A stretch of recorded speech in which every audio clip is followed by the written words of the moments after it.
Sound check one.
Good morning. Welcome to the Governance Review Subcommittee. Today is Monday, November the 25th.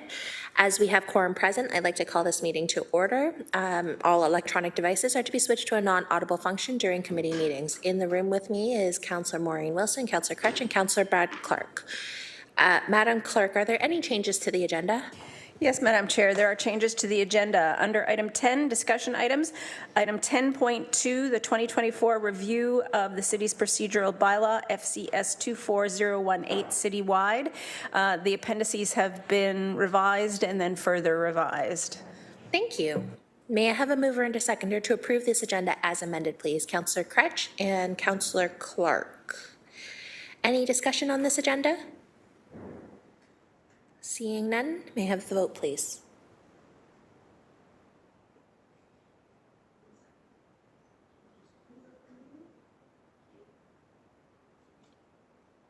Vote is up.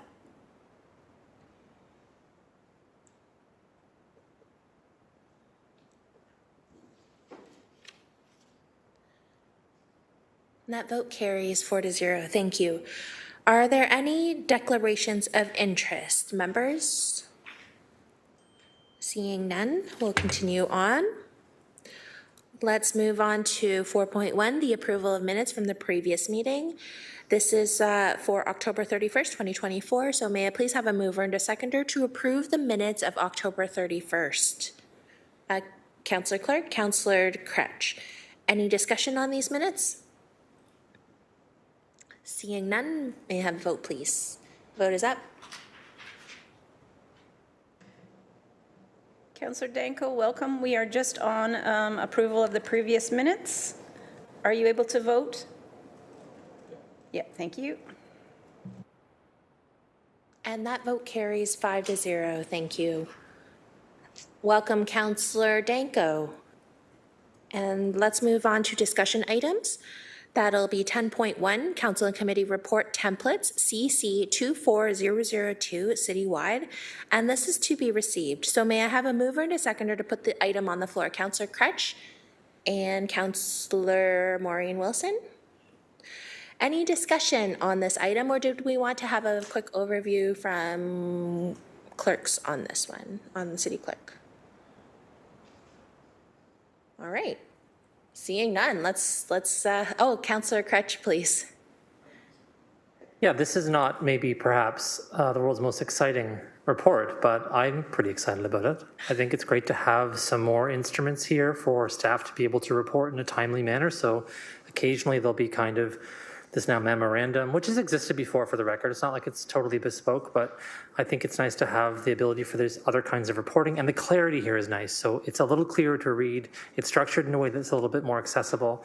And I think moving toward that with these kinds of memos is really important to do. And I'm hopeful that all of our reports eventually will kind of go down this road, because we're not the only ones reading them. We read reports all the time. So it's probably easier for us, but the public is also reading these reports. And so any efforts we can make so they're clear, more accessible, more brief, frankly, the better. Thank you, Councillor Crutch. Up now is Councillor Clark, followed by Councillor Maureen Wilson. Councillor Clark, please.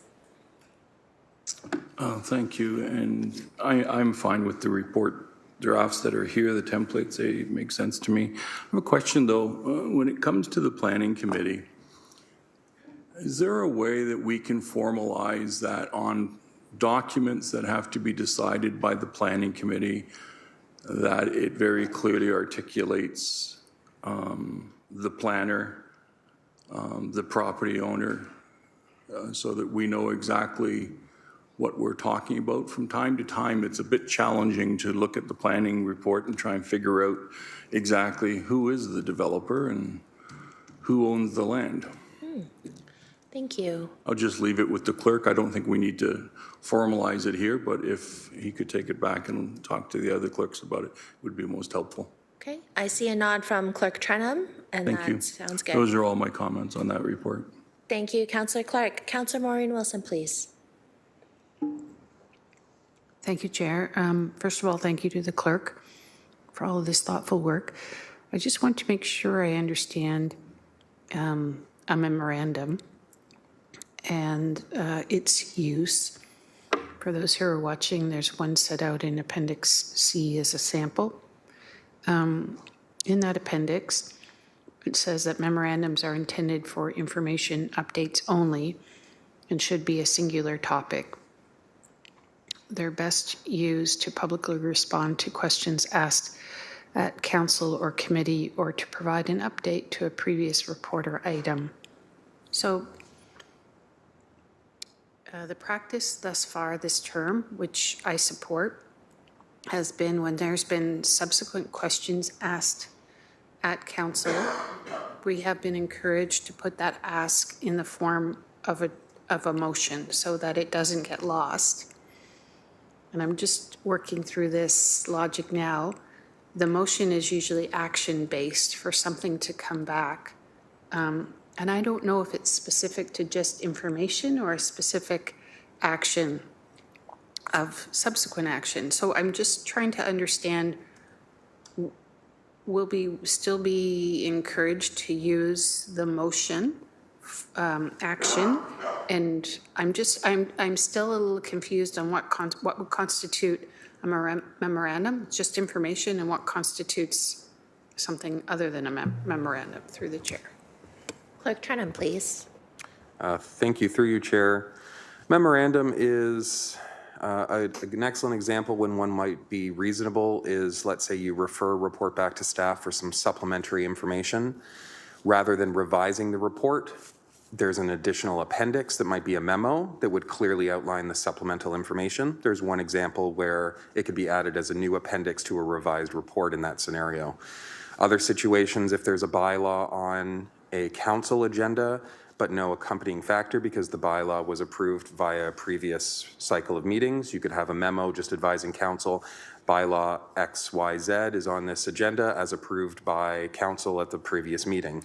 So it's there to provide initial information, quick information. In the scenario where I used it today as an example, it is merely just an information item advising you these attachments are being put into place. This is how we plan on operationalizing this for council and for staff. Here's your information. Really, it's to capture 1 to 2 pages, very clearly providing information to council where in a report format, that same information might seem more complex or more difficult to understand. Thank you. Thank you. I have a question with respect to that which is also set out on the report templates. I just want to make sure I understand the deliverable. In this, it says to allow for decision-making supported with listing of part reports. So previously I had asked, especially if you're a newly elected member of council, that within the body of the report, that any previous report that could further inform your understanding of a subject, we provide a link to those, the history of all those reports that have informed what was happened and how we got to this point. And I think I was informed that it was difficult in terms of the technology to provide that library, if you will, of reports. Am I understanding that can or cannot be supported now through the chair? If that makes sense. Are we able to provide links to all the other previous reports that went into informing this along the history of this subject? Thank you. Clerk Trenum, please. Through you, Chair, that difficulty would still remain, especially as we get to older reports. More recent ones that are available online, we may be able to provide a link. Recommendation to staff for the most part is to list those reports so that council are aware of their existence, and anything that is truly pertinent to the decision making in the current report that's being written should really be appended to the reports for council to have that document ready and at hand to fully understand the back. But again, that's to staff to really make those decisions in terms of what information is really necessary to assist council in making their decision. Thank you. So if I heard the clerk correctly, that we won't be able to provide for links, particularly for older reports, but regardless of the age of a report, it will be fulsome in offering a chronology of all the things that have gone into informing a report direction up to and including the day it arrives through the chair. Thank you. Clerk Trenum, please. Through you, Chair. That's correct. That's our recommendation to staff, is that they do that research and provide you with the list of that information, again, where necessary and applicable. Okay, thank you. I really appreciate that because it will enable those members of council who are interested to go back and find those reports more easily and the assumptions that went into the report and to better understand why council did or did not take the advice that was set out in the report. Thank you. Thank you, Councillor Wilson. Any other first-time speakers? Did you want to turn off your mic? Oh, yes, thank you. Thank you. Any other first-time speakers? Seeing none, may I, Councillor Clark, please, for a second time. Thank you, Chair. Just trying to get a little bit of clarification after hearing Councillor Wilson's commentary. So on Appendix C, it's a memorandum, and it indicates that it's, well, instead of me paraphrasing it, let me ask the clerk, how would this memorandum be used? Clerk Trenum, please. So through you, Chair, memorandum would be used to provide information to council when all that is necessary is an update to council, new information. There's no decision necessary. There are no recommendations to follow through. It might be supplementation or a supplementary information to a previous report. It might be, we'd like a very quick update on where we're at with this. Where those are simple and it's easy to provide you within 2 pages, the memo template is there for staff to use rather than a report template, which once you get into analysis and financial impacts, none of that may be applicable. So rather than having to write no financial impacts according to this report, the memo just provides that freedom to sort of free form provide you with that information directly. It can still have appendices. It can still have other information with it. It may just be an appendix to whichever. It's just another option to provide information only back to committee or council. Thank you. Councillor Clark. And so is it the intention of these memorandums that they would be received in a public setting at a standing committee or council? Clerk Through you, Trenum? Chair, that's correct. They would appear as a item for information, similar to a previous information report. And it doesn't prevent staff from still using the report template to provide information back to council when it's information only. It's just when it's shorter and doesn't require a lengthy response, a memo is an option. Okay. Councillor Clark. Thank you. And so I'm just flipping to another one. It would be Appendix D, confidential memorandum. So is this confidential memorandum one that would come before council or a standing committee in an in-camera session? Or are we now talking about providing confidential memorandums outside of the framework of our committees? Clerk Trenum. Through you, Chair, these templates are only to bring information to committee or council. So the confidential one would be found as appended to a closed session meeting. Thank you. That helps me a great deal. Okay. Thank you. If there are no other speakers, seeing none, we have a mover and a seconder. The vote is up.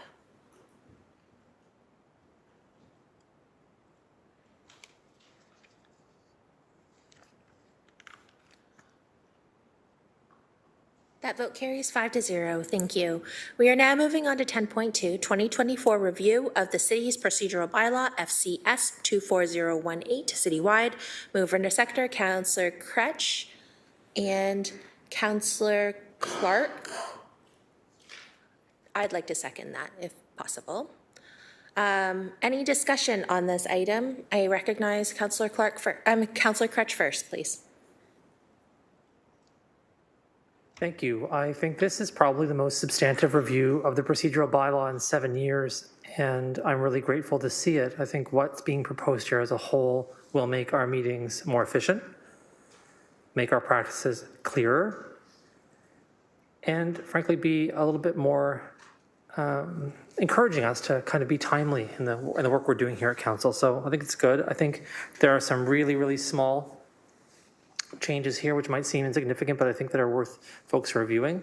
There are some things I think, well, I don't know if that's 100% what I would necessarily think may be great, but I found that the suggestions tried to mitigate some of those concerns. So an example of one of those is where we're trying our best to not have long debates at council about items we've already considered at a standing committee, right? But if people want to do that, then a motion can be moved and people can keep the debate going. But the goal is to try and keep the conversation moving and keep meetings moving along unless there's a need for a longer debate. So I think that's good as a standard and as kind of a way of putting a foundation or a base on this, and then still allowing, again, council to make decisions to do things differently if there's a situation to do so. Also, as a result of the changes made to the calendar, we're going to see, I think, something where when there are big meetings needing to happen at some point in the future, big meetings needing to happen on a specific issue, the mayor can call a specifically special meeting for that so we can address it. So if we have 25 delegates on a specific issue, we're able to address those issues through a committee of the whole. I do have an amendment to bring here just to make a little change to something happening for the public health subcommittee so that it allows the members there to make a communication item go on the agenda. That was not in the bylaw. Talked to the clerk and he said, yeah, okay. You could put that amendment forward. It makes sense to do so. So I'll bring that at the appropriate time, but otherwise very supportive in general of all these changes. Thank you. Up now is Councillor Maureen Wilson, followed by Councillor Danko. Councillor Maureen Wilson, please.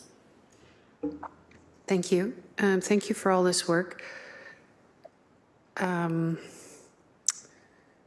Appendix A, on page 15, it's in reference to deferral and referral, 6.3.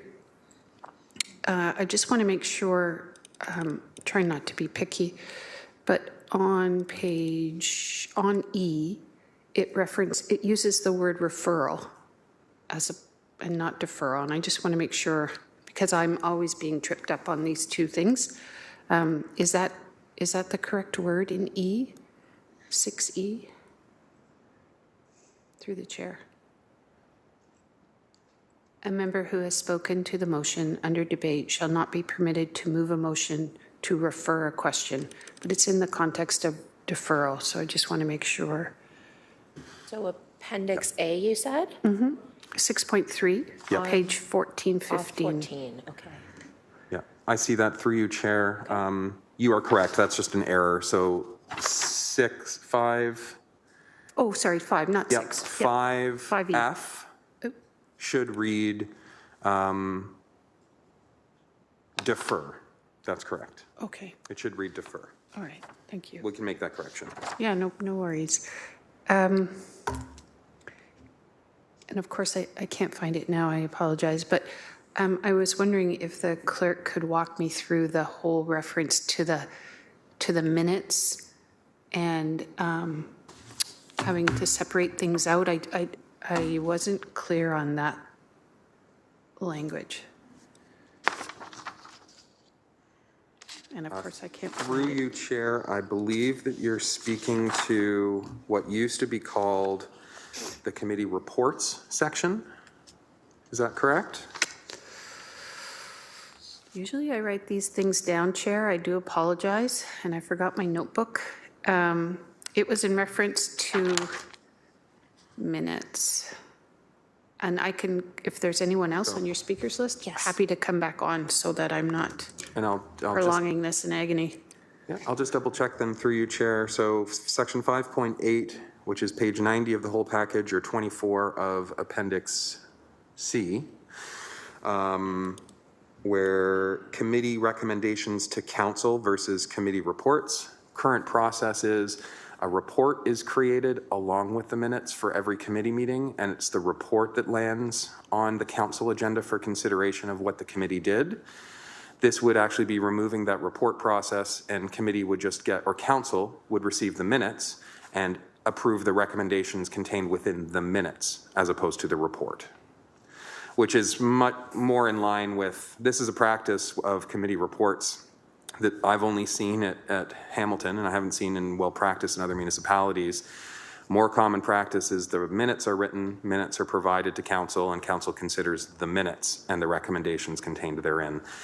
How you deal with those and approve them, there's no change in the process. It's exactly the same. Council can lift an item from the minutes, amend it, refer it, approve it, vote on it separately. All of that is exactly the same. The difference is you're reading and receiving the minutes versus a report, which is really a duplicative effort on behalf of staff. Counselor?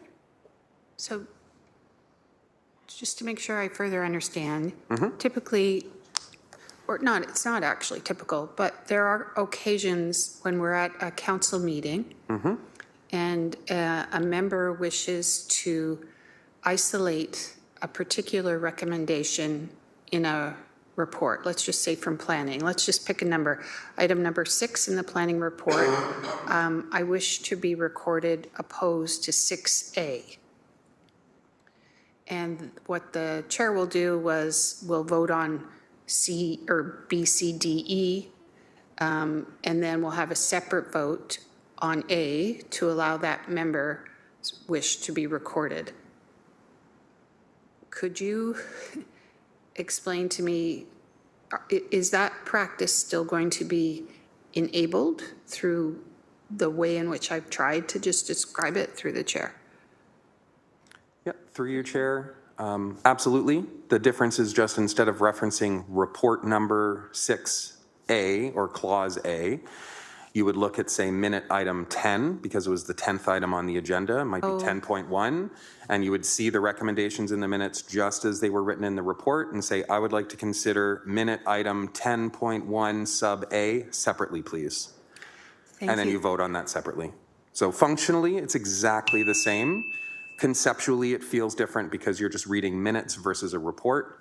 The other piece to that is there's no information section, so you don't need to pass a motion to pull something out of information to consider it. Instead, you just consider every item in the minutes as is. Ah, very good. Okay. And are you, through this method, through the chair, will this address often in the report at a standing committee, let's just say item 6, when you get to council, it changes, the numerical identifier changes, and will that address that particular thing? So the minute number will align with the item number on the agenda. That's brilliant. Thank you. Okay. Thank you. Up now is we have Councillor Danko, followed by Councillor Clark. Councillor Danko, please. Thank you, Chair. A few questions. First of all, the new procedural rules of order for speaking time.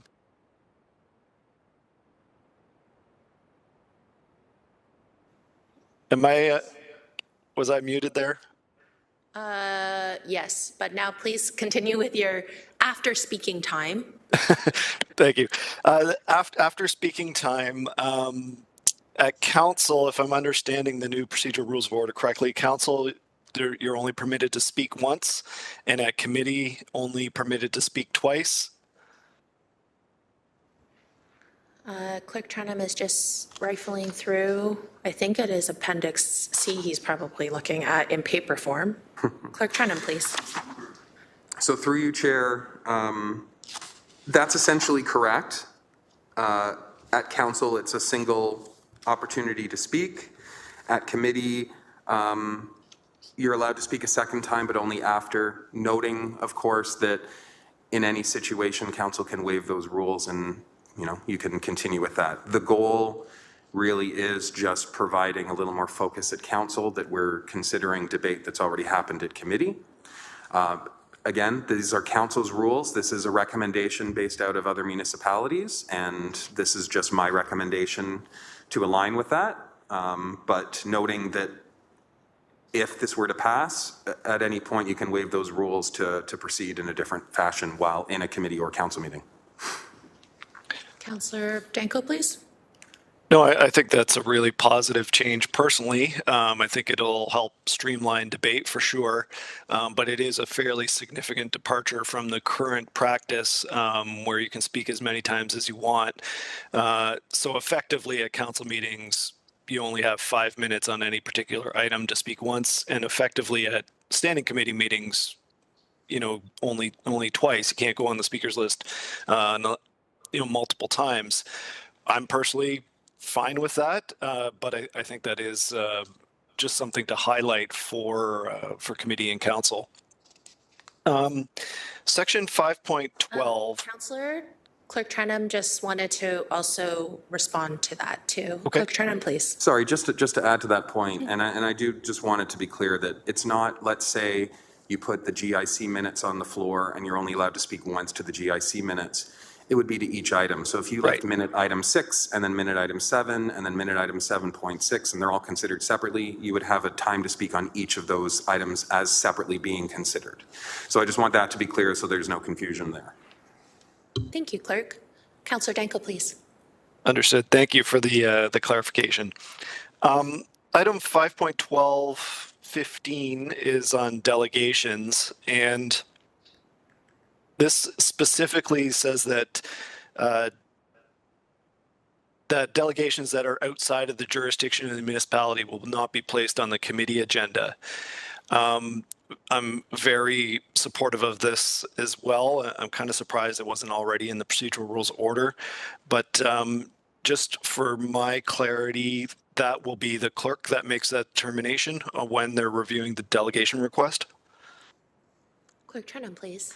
Through you, Chair, in consultation with legal and the senior management of the area, just to confirm that we're with that, I also want to note that there would be nothing to prevent an individual from writing to council and that landing on the council weekly correspondence distribution. It just wouldn't appear as a delegation on a committee.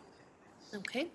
Councillor. Thank you. And then further to that, is there any restriction on delegates or delegations that are not on an item that is under consideration by that committee or any future committee? Like oftentimes there'll be delegation requests for things that are completely unrelated to anything that is in the business of, it's in the municipal jurisdiction, but not really in anything that's on the work plan, or I think you know what I'm getting at here. Okay, thank you. Clerk Trenum, please. Through you, Chair, it basically divides it into two things. One is a delegation on a matter already on an agenda and ensuring that that very quickly makes it to that agenda without needing to go through an approval process. The second being to items that are not on an agenda. And to that point, they just need to be received earlier so that we consider the appropriate agenda to put them on. If no such agenda exists, we'll work with the requester to make sure that that perhaps gets communicated to council via council weekly correspondence distribution. And if a councillor believed that this was something that should be dealt with at a committee, they could request it be lifted and added to an agenda for information. But that would then be written and not a separate delegation. But yes, to your point, somebody could still request to speak to council on something not on an agenda. We just need a little more headway to get into that. And I believe it's a 14-day deadline. Okay. Thank you. Any other questions, Councillor Danko? Yeah, item 514, section 15. This is correspondence to council. And this is new, saying that a standing committee member may read out an email or a letter for the committee respecting a matter on the agenda and ask that the correspondence item become part of the official record. So if I'm understanding that correctly, this would put in a provision for a standing committee member to read correspondence that is submitted into the agenda, into the record. Clerk Trenum, please. Through you, Chair. So not something that isn't already there. It's something that's on the agenda. So where you're receiving something as a block, you're just receiving a large portion of correspondence or information items at the same time. A councillor could ask that one be lifted and that the item just be read out at the meeting, but the item's already on the agenda and attached and appended and available. It's just reading it into, I'll quote, the public record being the recording. So read out into the agenda, reading out the title of the email, who it's from, not the email in its entirety. And through you, Chair, I just, again, want to clarify, this is something that's already on the agenda in terms of correspondence. So if you've asked that it be lifted and added, so now it's an item on the agenda, and all of the items for information are moved, think of a consent agenda, moved in one single motion. Any of those individual items are not read out or considered separately. In this situation, it gives council the ability to call on, I think this item should be read out, and then just read that particular item. But it's already on an agenda, already publicly available, published online, available to the public and members of council. It's not an opportunity to bring something new to be read out. Right. I'm just trying to clarify what read out means. That means, email 5.13 on subject, whatever. I want to make sure that's separated. That doesn't mean somebody sends in a 10-page email on something and a committee member reads 10 pages of correspondence. Clerk Trenum, please. No, that's correct. And through you, Chair, it would still follow the time limits and everything that's associated with it. This would just be an opportunity to read that. We do this informally already. We see a member will read out a piece of correspondence or something just to make sure that it's read aloud and everybody hears what's happening. If it's confusing, it's something that we can certainly remove. If it's or look at amending, it's just it's been standard in other procedural bylaws just to allow for that. Thank you. My hesitation just here in the language of what read out means is that at the school board, there's been a bit of confusion of activist groups sending in correspondence and asking it to be read aloud at a meeting. And I wouldn't want us to get into that practice where individuals would send in a letter or email and expect that it to be read aloud in its entirety at a committee meeting. And it seems like this clause sort of is giving that impression that that may be possible. Okay. Clerk Trenum? I can definitely see the confusion on that. Perhaps it might be better to leave off for now and something that we perhaps consider for a future bylaw amendment as we see how the correspondence is working. Certainly I'd be comfortable accepting an amendment to remove that particular section. Okay. Okay, thank you. And last question is just on the procedure for the Board of Health. So if I'm reading the new procedural rules of order correctly, essentially it would be the same process as committee of the whole. So we would rise into committee of the whole, and we would do the same thing for the Board of Health to consider the Board of Health minutes.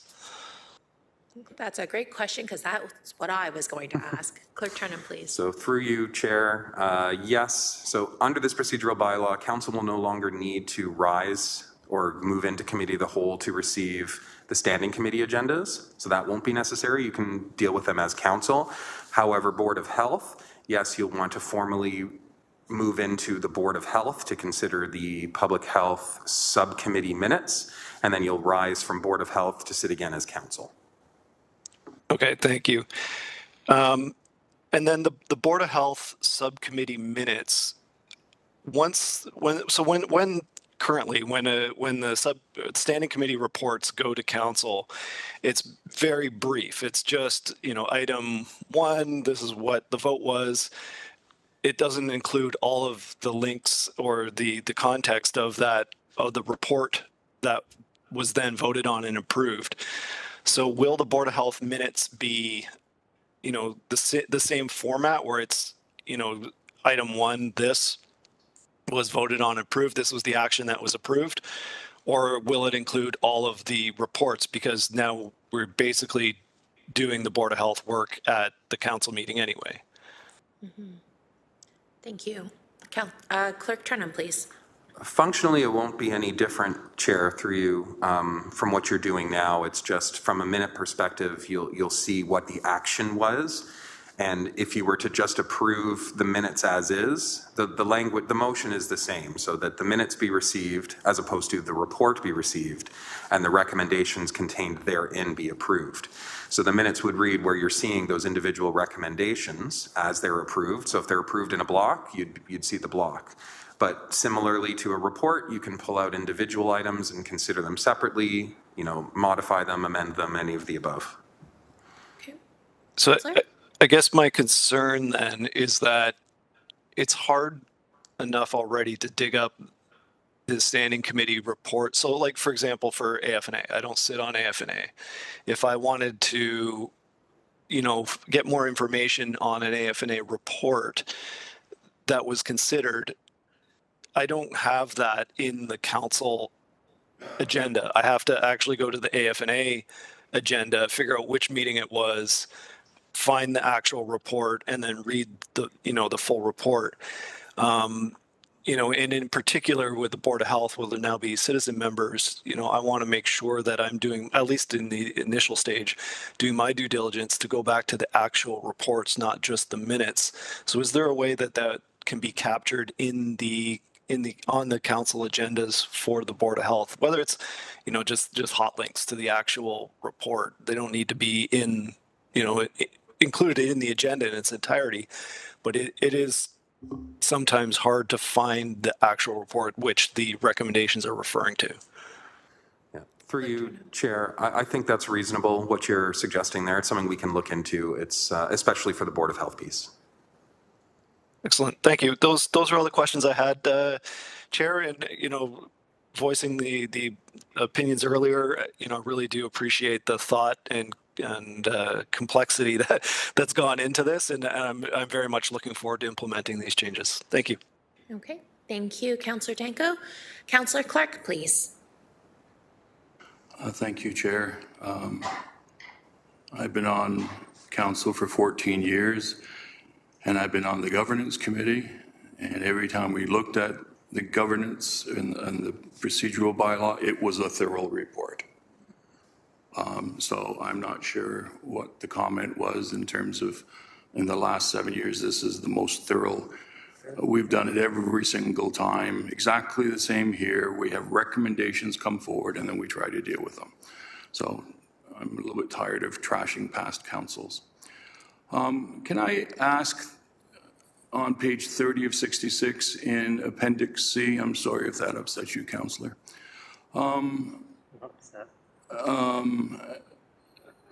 Correspondence items that are relevant to a matter that appears on the standing committee agenda will be added to the relevant agenda. So that's the way we do it now, correct? So page 30 of 66, item 8 on that, is that correct? That is correct. Okay. To Clerk Trenum, please.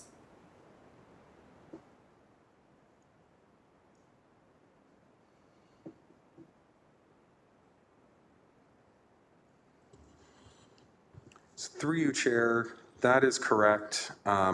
Correspondence items currently get added to, so any correspondence item received is automatically added to the agenda that best matches its content. Okay. Councillor? Thank you. And so if I go from that item to an earlier discussion that we had with regards to how it will function at council, if I'm reading this correctly, anyone who has an objection to a decision that's being made by a standing committee can write to council, but it doesn't appear on the agenda. It gets shuffled off to a correspondence listing online somewhere, but it's not on the council agenda. So, for example, we may have issues where lawyers are wanting to address council after a decision has been made at a standing committee. So what you're proposing is that the transparency that we used to have with communications to council being published in the council agenda, that's gone. They're being moved to a correspondence listing on a web page. They won't be on the council agenda, correct? Sorry, through you, Chair, no, I may have explained that incorrectly. So where there is an item that is on an agenda and an individual sends in written correspondence, it will appear on that agenda just like a delegation. Think of it as a written delegation in that situation. Yep.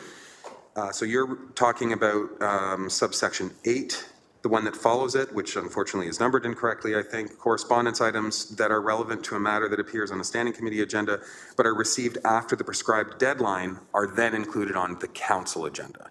So in the situation where something happens at a committee meeting and somebody wishes to prepare correspondence directly related to what happened at the committee meeting, that correspondence would then land on the council agenda. If they tried to send in correspondence for the item on the committee agenda, but it was late, it would then land on the council agenda for council to still receive it as part of a public. So that has not changed. So then help me with the understanding this correspondence listing that's over here in the ether. What's being moved from council to there? So through you, Chair, right now we see a great deal of correspondence, correspondence written from other municipalities, municipality X, Y, and Z passed resolution Y. More general correspondence about the future. City of Hamilton, I think you should amend your tree policy, whatever the correspondence might be. These are all items that are not related to something currently on an agenda, just general correspondence sent to council. Currently, that lands on all committee agendas or a council agenda. Instead, what we'll do is we will publish a listing of all correspondence received every week. It'll be available online just like you receive or you see the correspondence. So members of the public can see every piece of correspondence received on a weekly basis, as will council. If a councillor believes that that correspondence should be discussed at a committee meeting, councillor just needs to advise the clerk's office, we'll lift it and add it for items to be received for information. So who's going to decide whether or not an item should be on the council agenda if someone's raising an objection from something that was approved at a standing committee? So through you, Chair, that'll automatically land on the council agenda because it's relevant to something on the agenda. So again, think of it as two separate things, Chair. If something happens at if something happens at committee, a decision is made, and a member of the public does not like that decision and wants to write to council about the decision, that item will be a piece of correspondence included on the council agenda at the same time as the minutes from that committee, presuming they send it in time. If they write to us about something unrelated to anything that happens at a committee meeting or unrelated to something happening separately on the council agenda, that item would go to the council weekly correspondence distribution. So don't think of it as correspondence. Think of it as the difference between correspondence to council versus a written delegation, which is essentially what that correspondence is. This person is delegating to council the fact that they either agree or disagree with a decision made at a committee meeting or a recommendation made there. That will automatically land on the council agenda to be received for information. Nothing prevents that, that continues. Thank you, because that's a very important part of the transparency of the decisions that we make. And we make decisions at standing committees where on occasion we even waive the rules and all of a sudden council is making a decision in a time frame where folks may not have had an opportunity to respond to council. The only way you can ensure that is with communications. Thank you. So can I go back to item on the same appendix? Item 3.2.6. And that would be on page 11 of 16.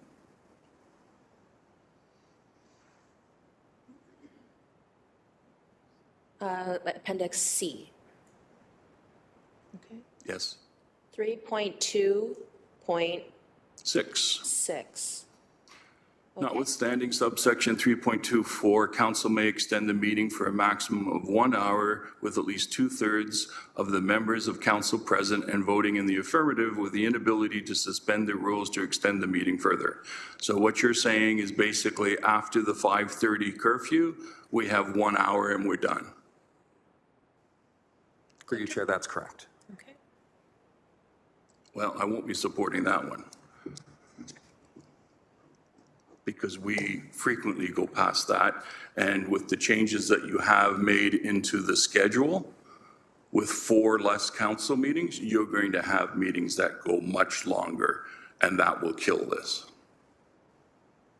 Okay. Next one was 3.10. Communications really have just been moved to 5.14 with those modifications that we've spoken of earlier, correct? That's correct, with the introduction of the council weekly correspondence listing, as well as the correspondence on as we discussed already, landing on agendas. Thank you. Just trying to find my next one.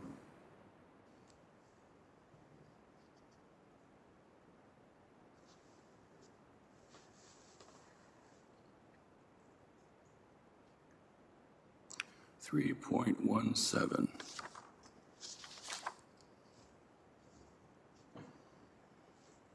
That's on page 19 of 66.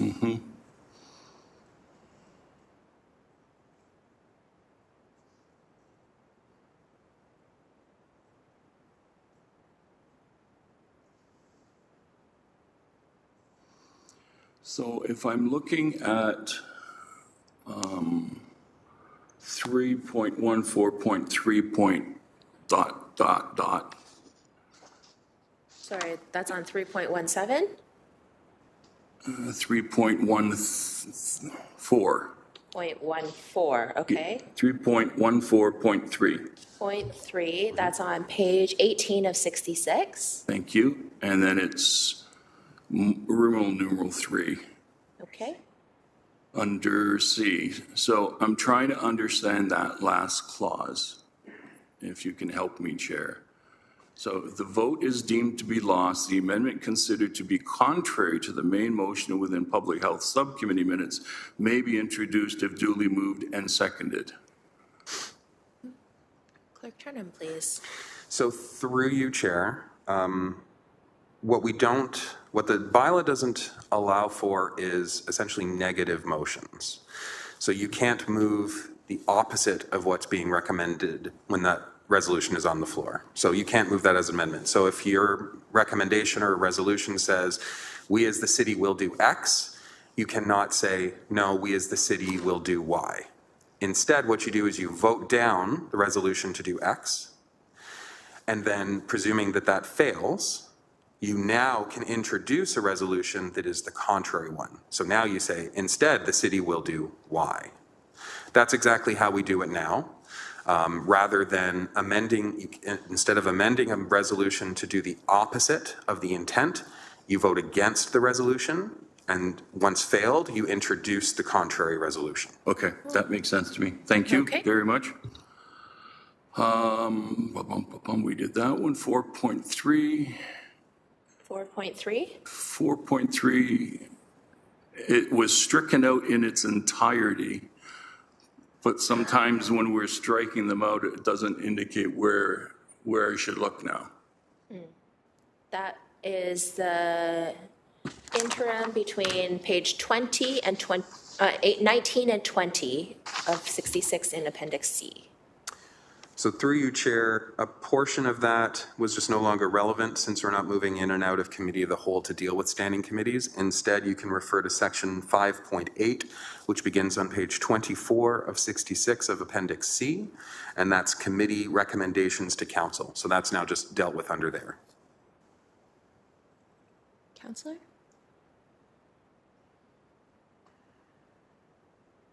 Okay, thank you. Thank you, Councillor.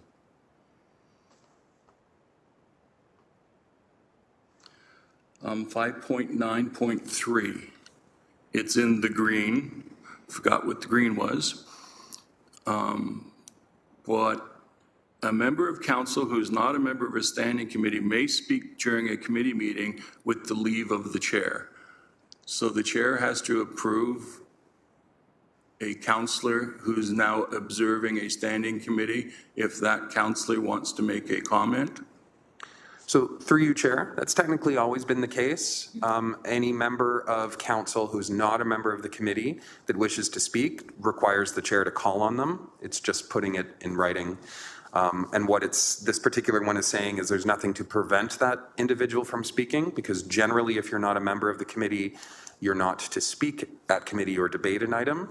But what this says is you just have to have the chair call on you, and they'll do so once other members of the committee have first had a chance to speak. So just for the public who might be trying to follow along, this is on page 25 of 66 at the very bottom, and it bleeds over into page 26. Councillors, would you like to continue? Yes, the term with the leave of the chair gives the chair the authority to say no.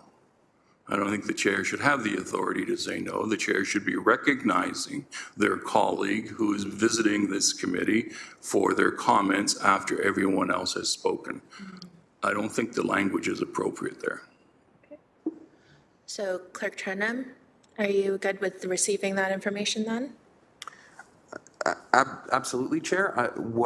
I'd leave it to the committee to make an amendment along those lines if that's the case. It's really formalizing what Borneau's would say in terms of somebody who's not a member of that committee being able to speak. Functionally, it would remain the same if a chair didn't want to allow that member of council who is not a member of the committee to speak, they could do so. But I don't see that happening in any major situation. But certainly I would entertain an amendment to clear that.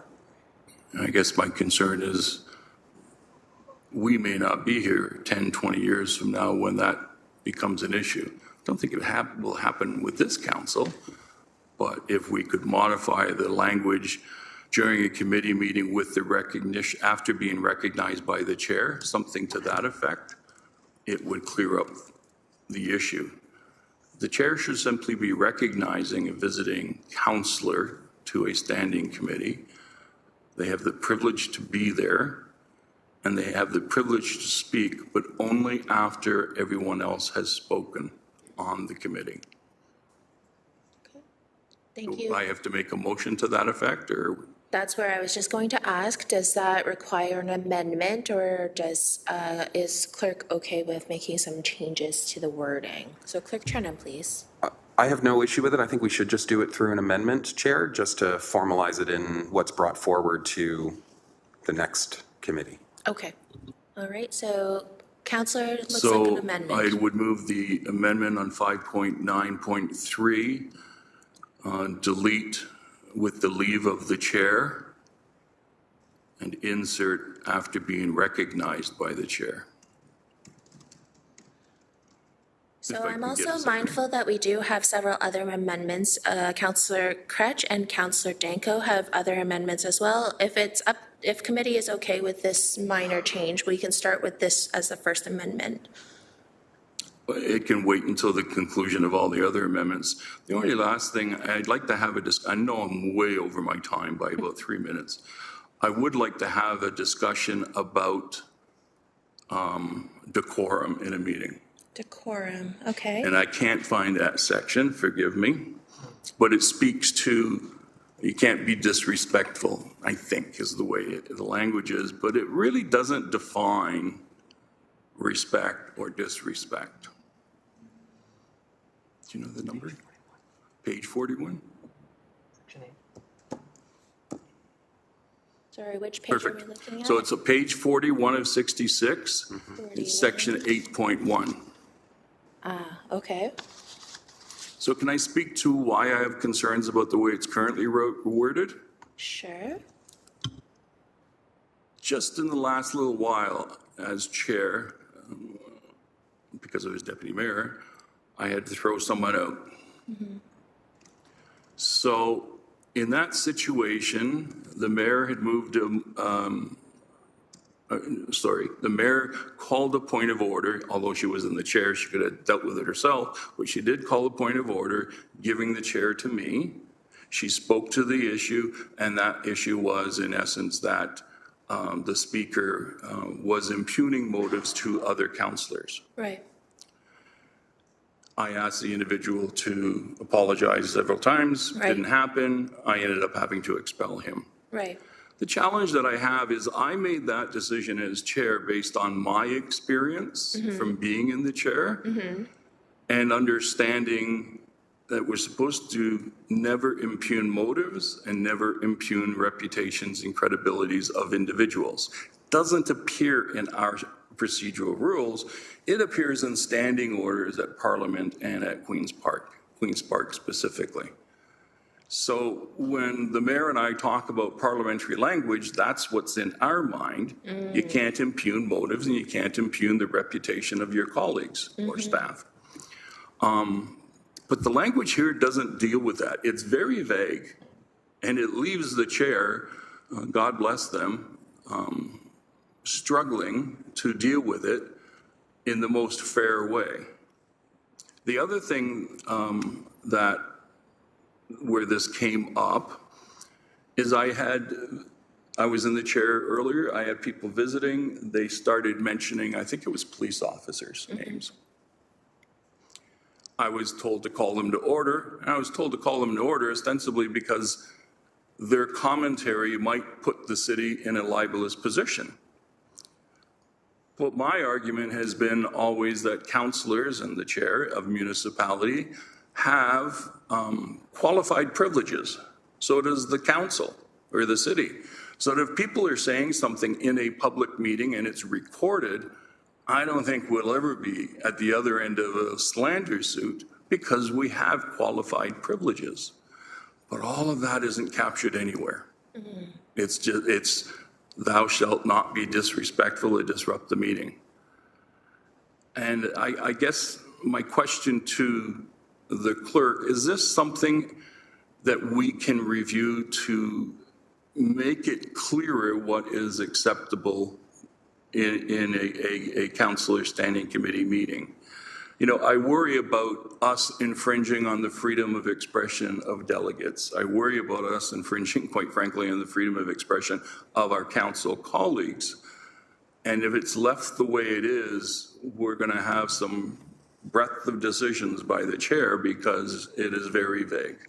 Can I get a comment? And that's my last question. Thank you, Councillor. Clerk Trenum, please. Through you, Chair, I would agree that it is vague. I did not attempt myself to deal with that this round. I'd pose two options to you. We could either, one, put it on the work plan to deal with beginning in January as we move into our next phase of this. Or two, if you think we can deal with it right away, I can certainly work with you to help craft an amendment along those lines that would be appropriate to bring forward at AFNA or a council when this comes through for final approval. I don't know if that's enough time to really put it together, but I'm absolutely willing to assist in what that wording might look like.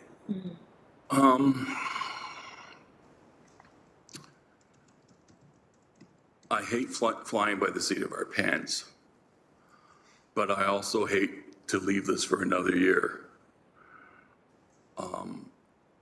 I think we should be reviewing it. I think we should have legal helping us to review it and come up with language, but my preference would be that we not wait 12 months. So, There's something that we can do sooner, Chair? so AFA is happening on December the 5th. Just wanted to throw that as an additional piece of information. But Clerk Trenum, please. If the councillor is interested through you, we could certainly look at a Q1 2025 type deadline. I'm just looking at my colleague here for a second, if you can pause. Sure. Yep. Okay. Thank you for that question, Councillor. We're just conferring right now, so for those that are watching online.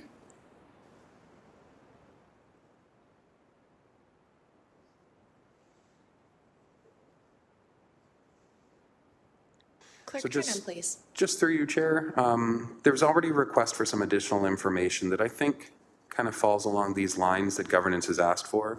I think that'd be reasonable to look at reporting back in Q1 2025 to this committee with options on how to make those corrections, giving us the opportunity to work with legal. And again, there's nothing to prevent an amendment to the procedural bylaw within year. It's just, it wouldn't be part of our regular review. Okay. I know I'm way past my time now, and I apologize. So can I move a motion requesting that the clerks with the governance committee review item 8.1 to clarify language? I don't know how else to word that, clerk. I'm looking at you. And I'll just, through you, Mayor, or Mayor, through you, Chair, to our legislative coordinator. Given the direction that's already passed, would we say that that's fair to already include, or do you think we need another amendment for that? If through the chair, let me just call up that previous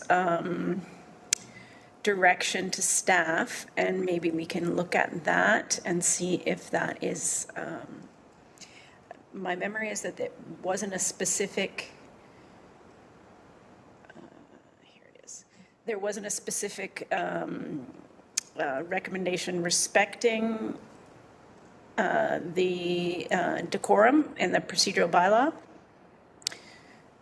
I'm going to just share this piece from the report.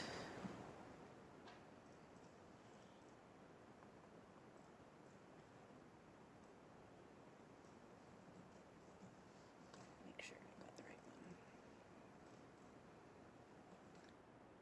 Okay, so reading that out, clerk staff was directed to report back to Governance Review Subcommittee with advice from legal staff and in consultation with the Information and Privacy Commissioner of Ontario on the role of the presiding officer in regulating the content of delegates' speech, including written submissions with respect to identifying other individuals by name or making false or defamatory statements with respect to A, whether or not the city is liable when a member of the public names individuals within their delegation or written submission, B, when the city becomes liable for comments made by a member of the public with their delegation or written submission, C, when the city becomes liable for impeding a member of the public's right to freedom of expression within their delegation or written submissions, and D, when a member of the public's freedom of expression becomes an incitement of hatred and or violence to an individual or group of individuals within their delegation or written submissions.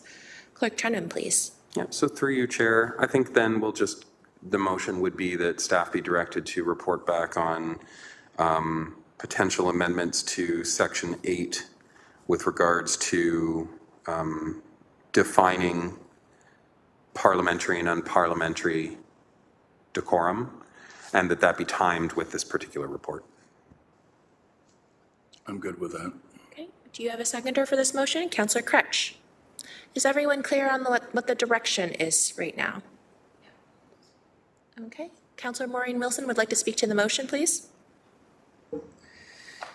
Thank you. I think I understand the intent of the motion, and I will support it because it's an exploration. But I just wanted to share my musings. I feel somewhat uncomfortable in prescribing things in such a detailed point. I think procedural bylaws are kind of like constitutions in that they have to have some element of discretion and vagueness to enable and to empower the chair to use discretion and judgment, and also to reflect some of the maybe temperaments of the time.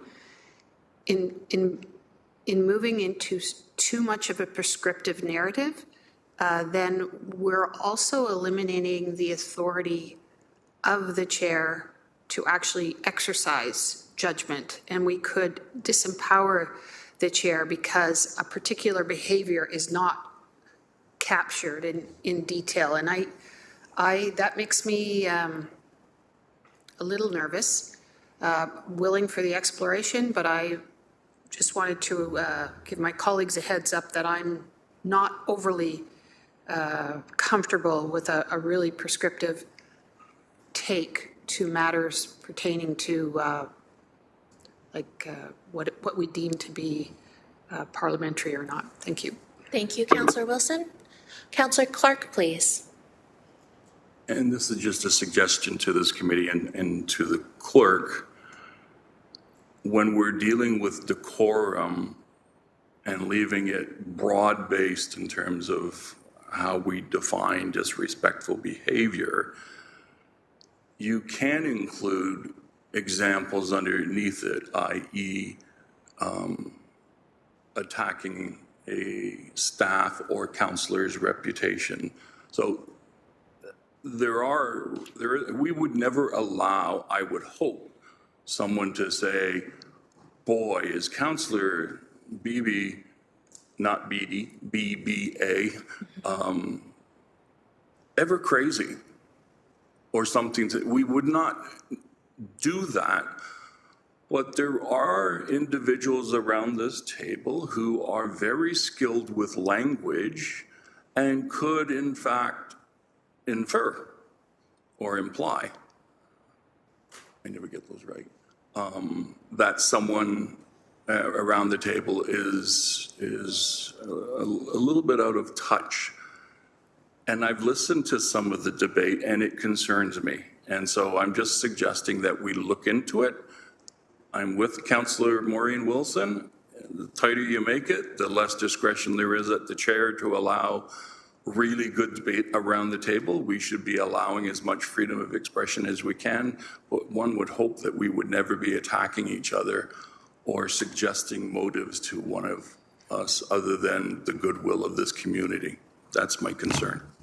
Thank you, Councillor Clark. Any other questions, comments on the motion? On the motion. Councillor Danko, did you have a question? Yes. Councillor Danko, please. Thank you, Chair. Just so I'm clear, in the current revisions to procedural rules of order, there is a component that says members cannot be named. So that's one thing that's already in there that's being addressed. Just want to be clear that I'm reading that one right. Clerk Trenum, please. I think that it was up in 5.12. Subsection 12, page 28. Well, it says delegations are to be refrained from referring to an individual by their proper name. So that's from a delegation perspective. But I think, I'll ask Clerk Trenum to weigh in. And so through you, Chair, I would agree that's just in relation to delegations, but what my understanding of the direction from this motion would be to come back with recommended guidance that can be provided through the procedural bylaw just to assist chairs in making some of these decisions. And I'll also just point out that to support that, once this is in place, we do want to offer some additional education and training for members of council just so that they're aware of their ability when it comes to either a point of order or a point of personal privilege, where they can stand up to call out something that they believe might be in breach of that, whereas the person chairing may have missed it or not seen it or not see it the same way, and give that individual an opportunity to raise that to the group as something that may need to be addressed. Okay. Thank you. Councillor Danko, does that answer your question? It does on that item. Thank you. Along the lines of the discussion about decorum, one of the other issues is falsehoods or misinformation, in particular from delegates. And this is, I'm thinking about during last term of council during COVID, where we had delegates that would delegate on, masks or vaccines or whatnot. And whether as a chair, we had the authority to limit their ability to, to make statements that were not true, and how as a chair you judge a statement to be true or not. So in staff's review, I don't think that's part of it, but just wondering if Clerk Trenum can comment on that issue. Thank you. Clerk Trenum, please. Through you, Chair, to the councillor, I think that will be covered in what we're bringing back based on the direction already provided.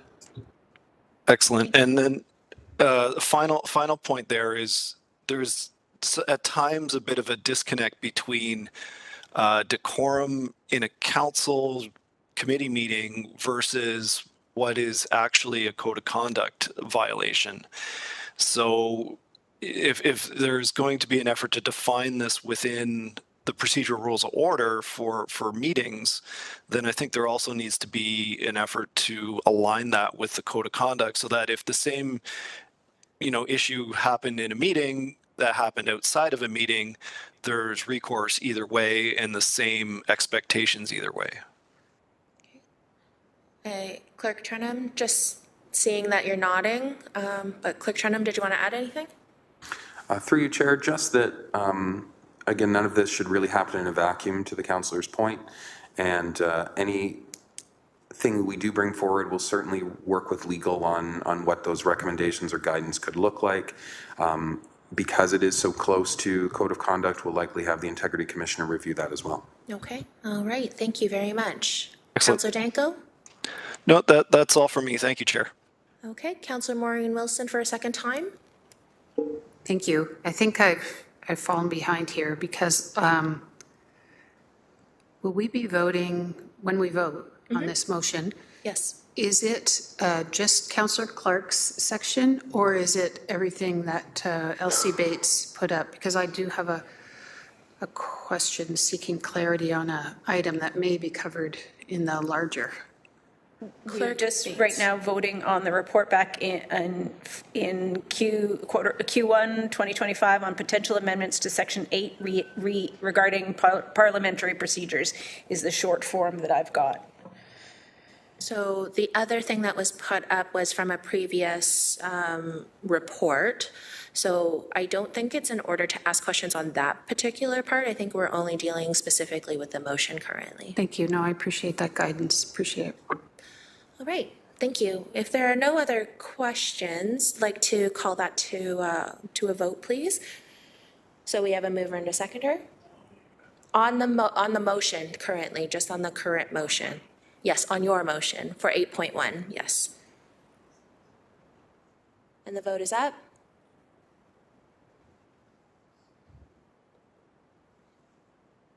And that carries 5-0, thank you.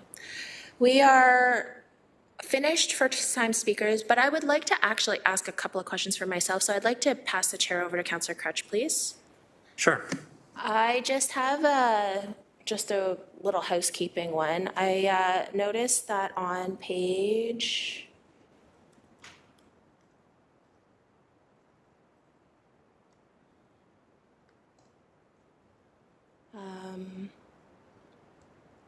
there is a duplication.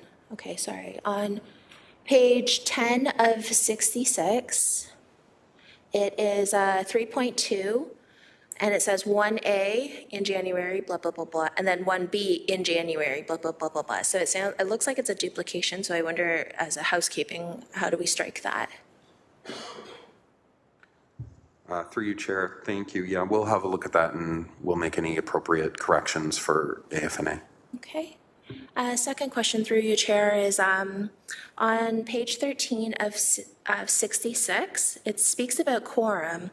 So, and 3.7, section 5, if quorum is not achieved within 15 minutes after the time appointed, then the clerk will read out the names, and essentially the idea is that you would potentially adjourn the meeting if there was no quorum. 15 minutes feels really short. What was the rationale for 15 minutes, please? Through you, Chair, this really was just brought in line with other municipalities. It's 15 minutes is the average. Okay, all right, thank you. And those are all my questions. Thank you, I'll take back the chair. We are now moving on to second time speakers. At this point, I have Councillor Maureen Wilson for a second time and Councillor Crutch for a second time. Councillor Maureen Wilson, please. Thanks. I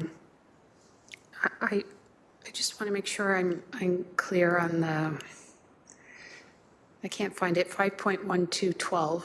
5 point. When it states that a delegate may not reference a person's name. I'm just looking for it, I apologize. So 5.12 is on page 27 of 66. 12 is on the 28th page of 66.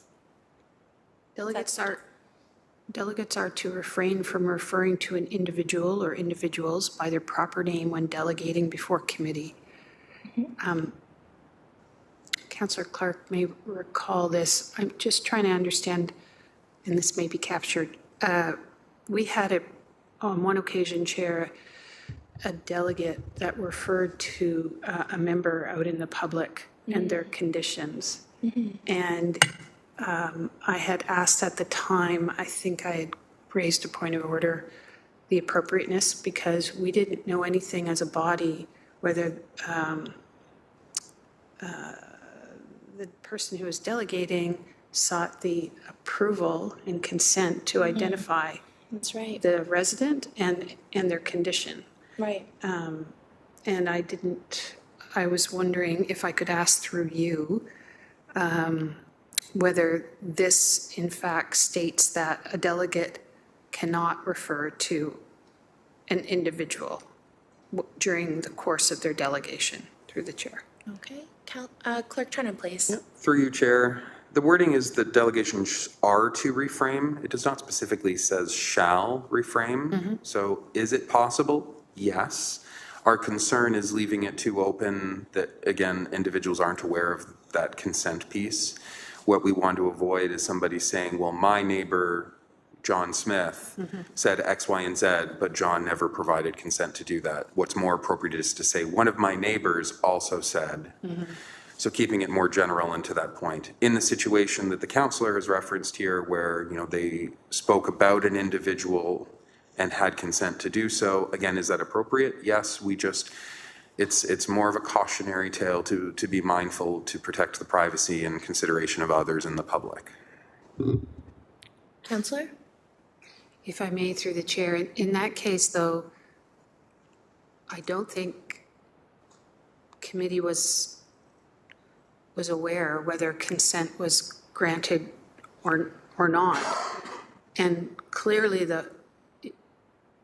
it was clearly identifiable information. So I just want to make sure I understand.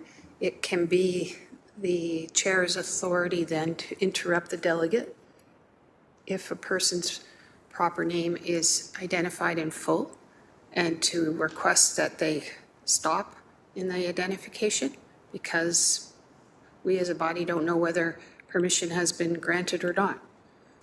Through the chair. Clerk Turnham, please.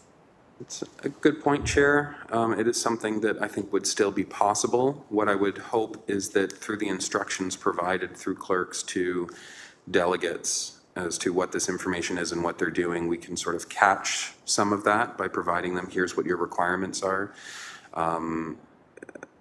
While we can't capture everything, I think that's why the language is here, is just sort of as that reminder that we have that ability to also say you shouldn't be doing this because, but in a situation like the example provided, that conversation may happen through clerks or through staff or perhaps even a counselor ahead of time knowing that that's the case. So we can certainly, I'll take this as just a personal takeaway to go and look and see if there's a way to maybe strengthen or correct that language based on other procedural bylaws, but I think having it there is still appropriate. Counselor? Thank you. And I know we cannot anticipate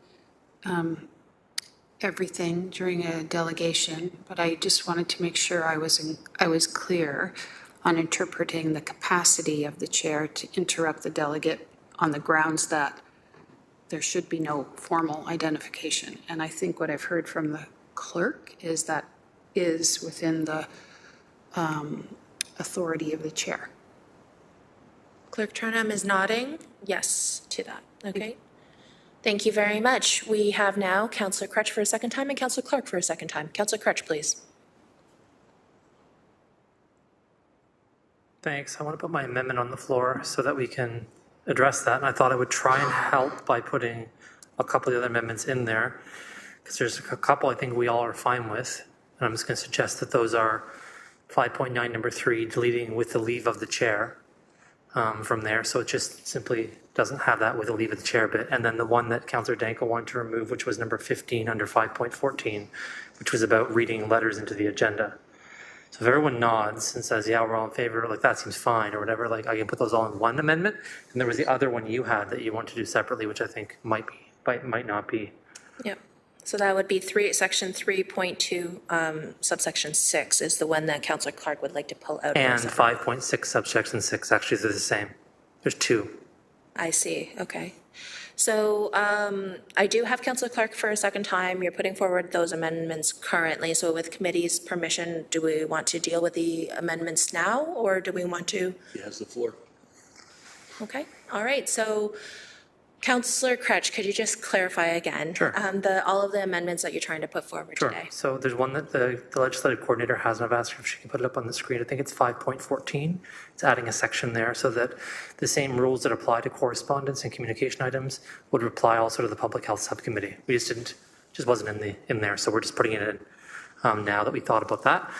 And then 5.9 number 3, deleting the words with the leave of the chair. And then 5.14 number 15, removing that from there about reading out letters. It's the agenda. I think those are the 3 I'm putting forward.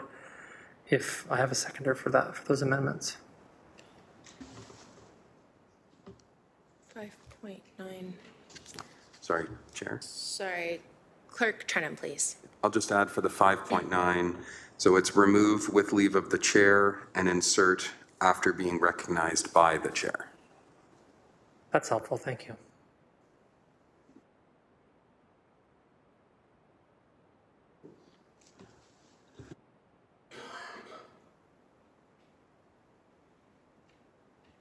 Okay. And the third one is 5.14, number 15. Just removing that.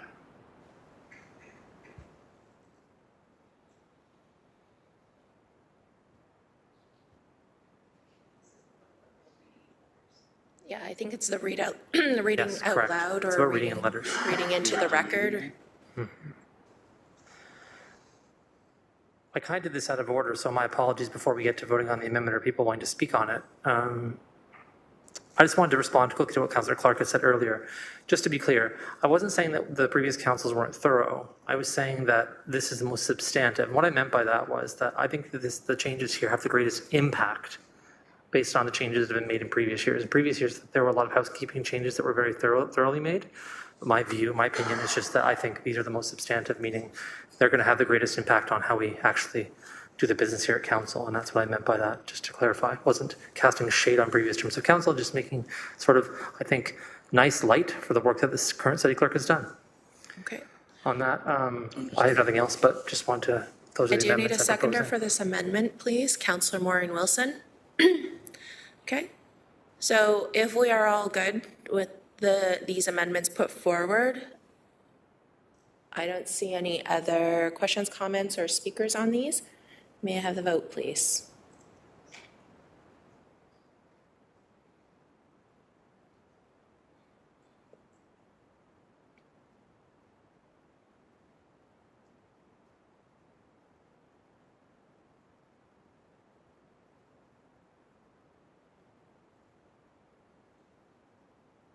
Just, yep, waiting for the vote to come up, that's all. And the vote is up.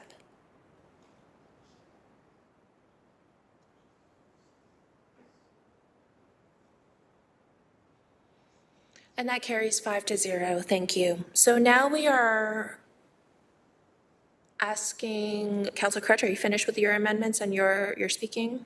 Yeah, Okay. Councillor Clark for a second time, please. Thank you, Chair. So I'm still a little bit confused on 5.14. Lots of changes about communications and correspondence. I'm trying to verify in here that if people are writing to council, chair and councillors, after a standing committee meeting, that correspondence appears in the council meeting. Which section in there gives me that guarantee? Clerk Turnham, please. So through you, Chair. So as a default, correspondence received goes to the correspondence listing. However, under section 5.14 sub 8, correspondence items that are relevant to a matter that appears on a standing committee agenda will be added to the relevant agenda. So that's on page 30 of 66. Page 30 of 66 in Appendix C. And then it further states, while the subsection is incorrect, it should be 9, not 2. Correspondence items that are relevant to a matter that appears on a standing committee agenda, but received after the prescribed deadline is set out in the subsection to be received, so you need to receive it by noon on the day prior to the meeting, it will be included on the council agenda. So still allowing for that correspondence to come forward. This allows for 2 different scenarios, one being they miss the deadline to get their written correspondence on the standing committee or advisory, or number 2, they would like to speak to something that happened at the standing committee, and that correspondence then goes to the council agenda. Thank you for that. Clerk Trenum, I was struggling to find the exact section that makes that guarantee, because it's important that in the transparency of the work that we do, once we've made a decision at a standing committee, the public has the authority and the right to speak to council through written correspondence only. So they don't get an opportunity to come and speak to council. So it's only through written correspondence that they can correspond with us about a pending decision of council based on standing committee recommendation. So that's, in my mind, vitally important.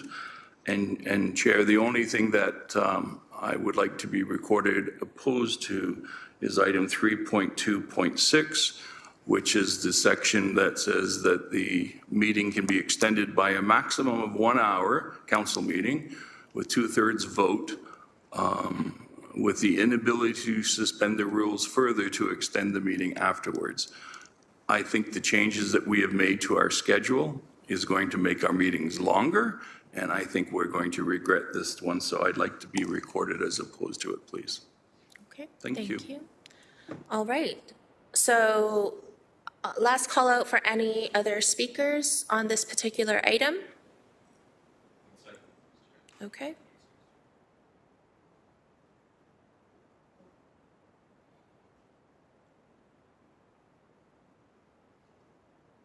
Yeah, so just to clarify then, Chair, so that's item 3.2 sub 6 on page 11 of 66 on Appendix C. That'd be a separate vote on that particular clause or subclause. Okay. Councillor Danko, please. Oh, sorry, Councillor Clark first before Councillor Danko. So Councillor Clark, back to you. Thank you. With my colleague, Councillor Kretsch's help, 5.6.6 seems to do the same thing. Committee may extend the meeting for a maximum of 1 hour with at least 2/3. So it's exactly the same as the other item, so I'd like to be recorded as opposed to 5.6.6 also, please. So that is on page 24 of 66. And again, I just don't think we're going to be able to get the work done. Okay, thank you. Thank you for that. Councillor Danko, please. No, I was just going to ask for the same thing. I mean, clearly we're not going to be able to hold to this, so it doesn't make sense putting it in the procedural bylaw. Thank you. Okay, thank you. All right, so let us pull out section 3.26, 3.2.6, 5.6.6 for a separate vote, please. Do we need a seconder for that as a second? Councillor Danko, yes.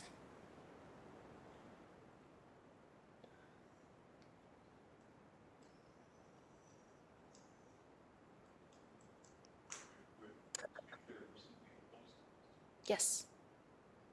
Sorry, yes, through you. I don't believe we need a seconder on that one because the whole report has been moved. We're just voting separately on approving those two subsections. That's okay, perfect. Thank you. Thank you for that clarification. So we'll just pull out that vote, please.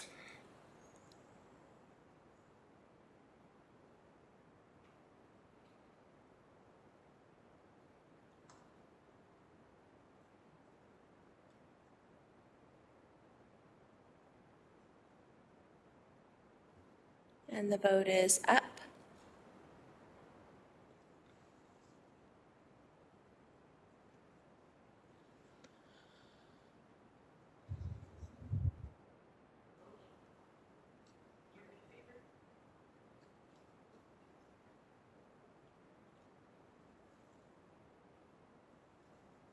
And that vote is defeated 2-3.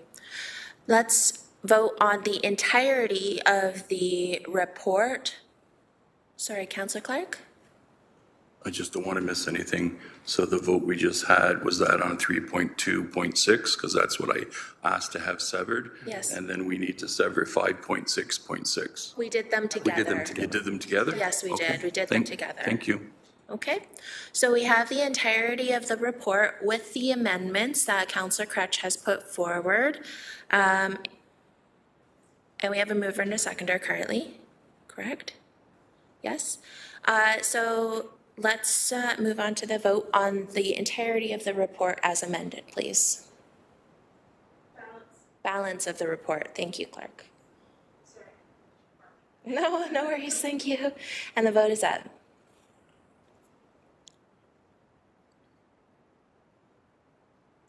And that vote carries 5-0. Thank you, committee. We are now moving on to motions. 11.1 is the review of council code of conduct. Councillor Crutch, please introduce your motion. And I see that you might have a seconder, Councillor Clark. Could you introduce your motion, please? Yeah, I'll be very brief. This was discussed at a previous meeting, actually several meetings actually in the past, but the most recent one, and Councillor Danko, I think, brought it up. And since I'm on AFNA, I'm just going to move this to keep it going. The idea is just to have the Integrity Commissioner review our code of conduct. So it's pretty straightforward. Just ask the Integrity Commissioner to do that review and to bring back a report to this committee for us to look at it and see what changes are being made. This came from the Integrity Commissioner as well, saying that our code of conduct has some areas in it which could be improved, which could be looking at what other municipalities are doing, which could be modernized. So that's just allowing the Integrity Commissioner to bring that report back here. That's the motion. Thank you very much. Are there any questions, comments, concerns about this motion? Councillor M. Wilson, please. Thank you. Speaking in favor of the motion, I'm very glad to see it. I sought to introduce something in a previous term of council and it was not welcomed, and I never understood why, because in updating our code of conduct, you're actually enhancing the protections you're providing to members of council by clearly setting out expectations to ensure, amongst other things, that you're exercising your duties in such a way that makes you safer. So thank you for this. Thank you. Councillor Danko, please. Thank you, Chair. Very much supportive of this. In the previous discussion, there was talk about the province initiating a province-wide code of conduct as well. So while we're doing our own review, which I fully support, I'm just wondering how we will coordinate that with any province-wide direction in terms of code of conduct. Okay. And that question is to the mover, or where would you like me to direct that question? The Integrity Commissioner is not in attendance, I believe, so I'm not sure.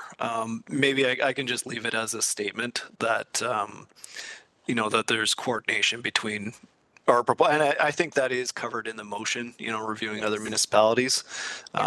But just highlighting that as a potential issue, and also in terms of timing, that we don't want to do this whole report, have it come back, adopt a new code of conduct, and then have the province override it the next week or something like that. Okay, thank you. It is reflected in the second whereas. So, okay, thank you. Councillor Clark, please. So I don't think anyone here has any knowledge as to where the province stands on their proposed review, correct? And is there a way, Chair, of having staff review, find out what the province is doing to prevent the work? Councillor Danko makes a very valid point. If we direct the Integrity Commissioner to do this work, he will start doing this work. And all of that could be thrown out the window because any legislation that addresses municipalities tends to have language in there that basically says they preempt any municipal bylaw. And so the question that I have in my head is, how do we prevent unnecessary costs? And I think the only thing we can do is try to find out where the province is headed. If they're not willing to tell us, then we have to proceed accordingly. But is there a way of us double checking, perhaps with, I forget the name of the Association of Clerks, and do they have any knowledge of something that's coming? AMCTO. So, Clerk Trenum, please. It's too many acronyms for me. Through you, Chair. While we have inquired, I don't think anybody is currently aware of the exact direction that the province is looking to go. It may be very prescriptive. It may merely be that all procedural bylaws or all codes of conduct include X, Y, and Z. I would provide the same caution that it's difficult to go too far down this road before having that direction. I also don't know when we will receive that direction. So the timing is an additional question. You could add to this that it be dealt with once that is received from the province. Again, that could be forthcoming. It could be, who knows? Councillor Clark, please. So I'm torn. I want to be frugal, but I also want to have an effective code of conduct that is doing what it's supposed to be doing. And that code of conduct helps to teach councillors what they can and cannot do. And it certainly provides the opportunity to go to the Integrity Commissioner to ask questions about that. I think the only thing we can do is proceed with the vote. And if the province does something, then we can always reconsider this decision and stop the process if the province is going down that road. Thank you. Thank you, Councillor Clark. I have a question for the mover, but I'll ask Councillor Maureen Wilson if you could take the chair. Okay, thank you. Just fresh off of what Councillor Clark has been saying to the mover, what is the expected sort of timeline back for a report like this? I think what the Integrity Commissioner said at the last Governance Review Subcommittee meeting is that this isn't something he's unfamiliar with, and it's something he's done in other municipalities. And so he's kind of ready to go ahead and start that work. He's obviously already looked at our procedural bylaw, both before getting the job and afterwards. And so he didn't give a specific timeline, but he said that he'd be happy to undertake the work as soon as the motion was passed. So that's the best information I can give. I don't think we can be more prescriptive without the Integrity Commissioner being present. Okay, all right, thank you. Then I'll take back the chair. That was my one and only question. Thank you. So now that we have a mover and a second, a motion is on the floor. May I have any other, Councillor Clark, please. So if I recall correctly, the Integrity Commissioner works hourly. So any work that he's doing, any research that he's doing, it will be an hourly charge to the municipality, correct? Clerk Trenum? Through you, Chair, that's correct. Okay. Is there a way of us getting a projected cost from the Integrity Commissioner to do this work before you make a decision? Clerk Trenum. We could certainly inquire on behalf of the members if that was of interest. Chair? Councillor? I'm a little bit uncomfortable, given what our budget is, of approving something blindly without understanding what the cost implications are going to be. And I'm just looking to the clerk in terms of how I would have in here a request from the clerk, from the Integrity Commissioner, to provide us a projected cost. In the past, we've capped contracts. You can't go more than this amount or whatever the case. There's nothing here. I don't know how we control the costs. Clerk Trenum, please. So through you, Chair, it's certainly a difficult one to put controls on because you have no understanding of how many complaints, for example, may come in that require investigation. So we're unable to estimate. In this particular scenario, I could certainly attempt to get an answer on a cost estimate by AFNA or at least council to at least provide that additional information. And if council at that time was not satisfied, you'd certainly have the opportunity to defer or refer until you have the answers you were looking for. That would be very helpful. We do have annual reports from the Integrity Commissioner that gives us a good idea as to the number of complaints that have been coming in. Now, naturally, they may change if the code of conduct is modified. But I think it's really important that we exercise some frugality and ask for that number before council, and then we can make a determination as to whether or not we proceed. I think that's very reasonable. Clerk Trenum, thank you. Thank you, Councillor Clark. Councillor M. Wilson for a second time, please.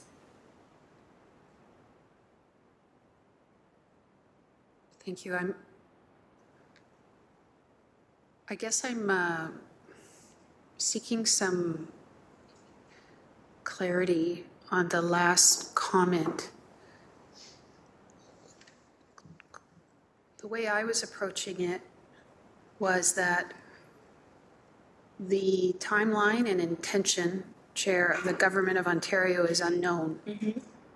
But what is known is that this municipality's code of conduct, I think what we've heard and what we believe, is in need of an update. Yes. And I then thirdly thought that even if the province announces in its intent, I'm wondering whether it is the same of with all previous announcements, that interested parties can comment on the provincial parameters. And I would prefer, and I would be interested to know if the province does release something, what daylight, if any, might exist between that which is provided to us by our Integrity Commissioner and that which is set out by the Government of Ontario, such that if they do have a comment period, we're ready. We're ready with a template that we deem to be up to date and reflective of the times of the day and our requirements.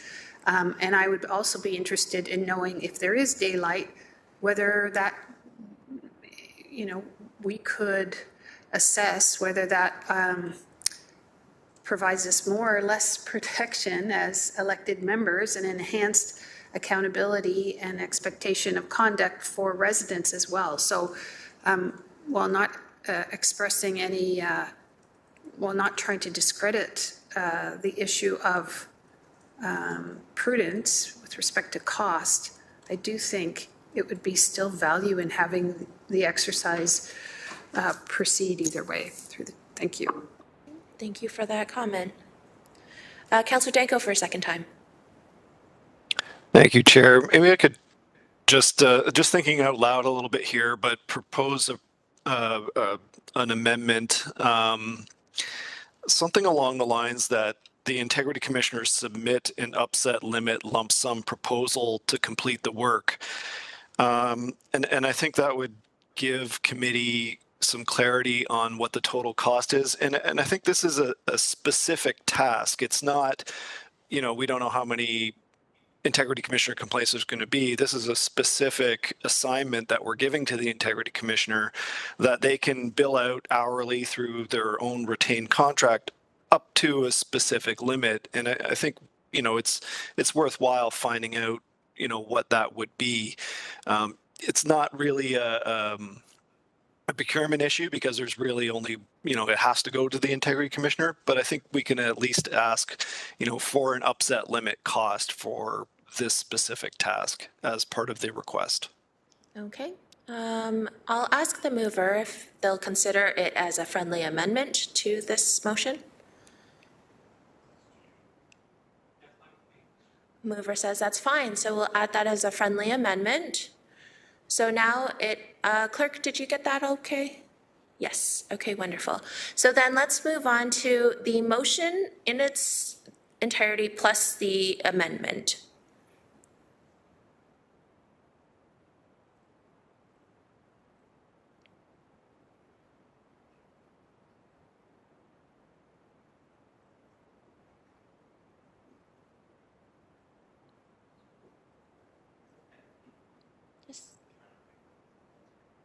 And the vote is up.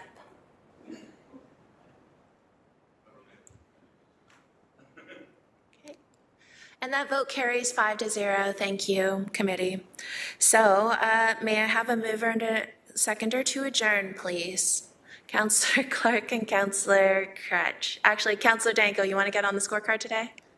Yes, okay. So Councillor Clark and Councillor Danko, may I have the vote, please? And the vote is up.